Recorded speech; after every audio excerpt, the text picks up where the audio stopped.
Penguin Random House Audio presents Mr. Malcolm's List by Suzanne Allain. Read for you by Elizabeth Knowelden. For my husband, a very fastidious gentleman who made an excellent choice. 1.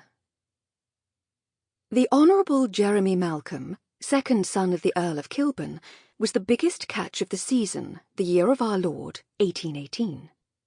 It was true he had no title of his own, and was only a younger son, but his aunt on his mother's side had left him the bulk of her sizable fortune, and a large country house in Kent.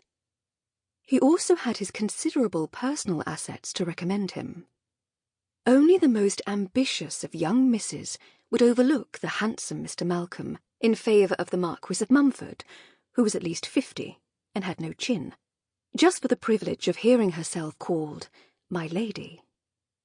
For what woman would choose to be called my lady when she might enjoy the sole honour of being called Malcolm's lady?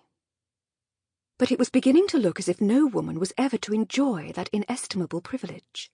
For though he was by no means a hermit, and attended Almack's along with various other balls, routs, and assemblies, Mr. Malcolm was earning a reputation as a trifler, a breaker of hearts, a destroyer of young ladies' dreams. "Of what?" Malcolm asked his friend Lord Cassidy, upon being told of the latest gossip concerning him. "A destroyer of young ladies' dreams," Cassie told him, enunciating slowly and carefully. "What rot," Malcolm replied, turning to survey the ballroom, and one beautiful debutante in particular.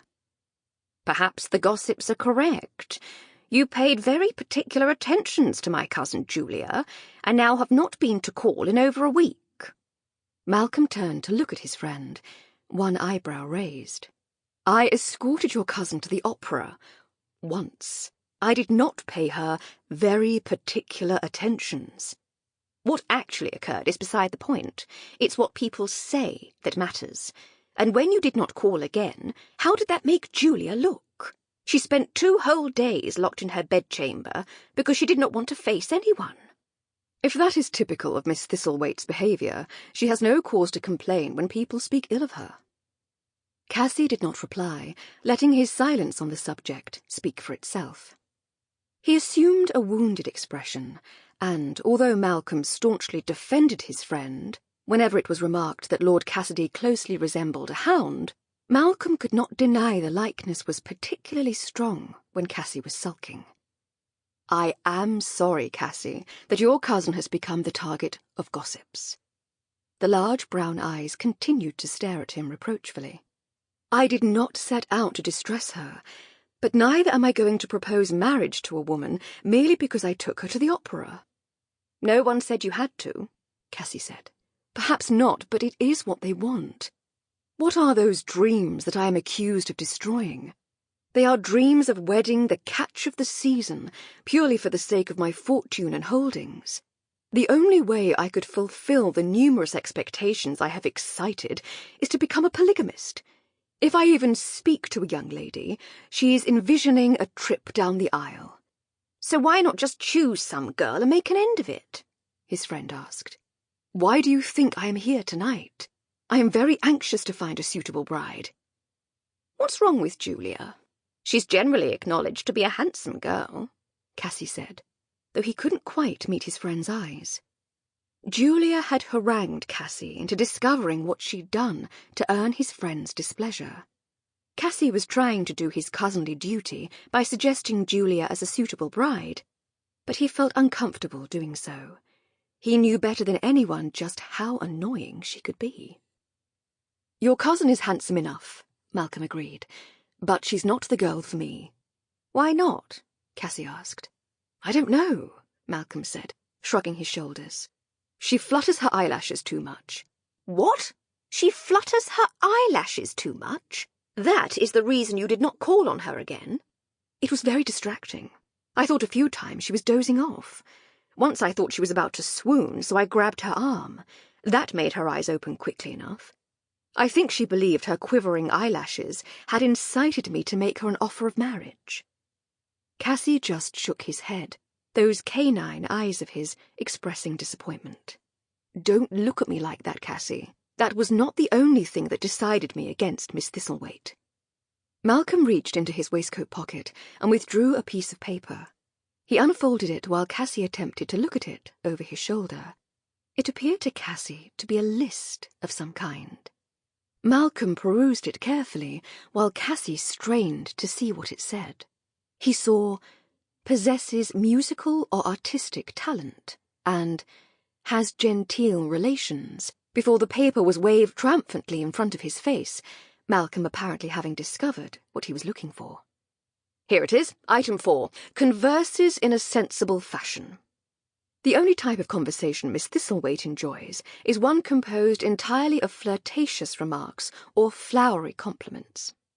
When I asked her what opinion she held about the Corn Laws, she replied that restraint in one's diet was bound to have a healthful effect. Cassie did not express any amusement upon hearing of his cousin's faux pas. He hurriedly changed the subject, as he did not want to become involved in a dull political discussion. What is that, Malcolm? Is that a list? Cassie tried to remove it from Malcolm's hand, but Malcolm hurriedly folded it and returned it to his waistcoat pocket. Yes, it is. You have some sort of list of qualifications for a bride? Cassie asked, his voice higher than usual. So? So, that is demmed arrogant of you, if you ask me. No wonder you cannot settle upon anyone. You want them to meet some catalogue of requirements, like a tandem horse you're purchasing from Tattersall's. Malcolm seized upon his friend's analogy. Exactly. I have definite requirements when filling my stable. Why should I not have even more stringent requirements for a bride? It is absolutely absurd to spend more time examining a horse than a wife, a lifelong companion you will see morning, noon, and night. Since Cassie was of that breed of Englishman that considered a horse a lifelong companion to be seen morning, noon, and night, his friend's argument may not have carried the force it was meant to. He just muttered, "Next thing you know, you'll be putting her through her paces and checking her teeth." Cassie avoided Julia for nearly a week after his conversation with Malcolm, but upon receiving her third missive, he presented himself at his aunt's townhouse. In her letter, Julia had declared her intention of calling on him herself, unescorted, and he was well aware that his cousin was hot-headed enough to embroil them both in scandal if pushed too far. He awaited Julia in the drawing-room, looking about him in disapproval. Everything was in the first style of elegance, but his aunt seemed to have gone too far in following the Prince Regent's latest taste for chinoiserie. Every sofa or chair handle had a dragon's head, and one cabinet was filled to overflowing with pieces of pottery, glazed ceramic animals, and stone carvings. He was examining one objet d'art closely, a figurine of a lion with its mouth open wide in a snarling grin, when his cousin spoke in his ear. "He does not bite, you know." He started violently at the sound of her voice, and she laughed at the success of her surprise.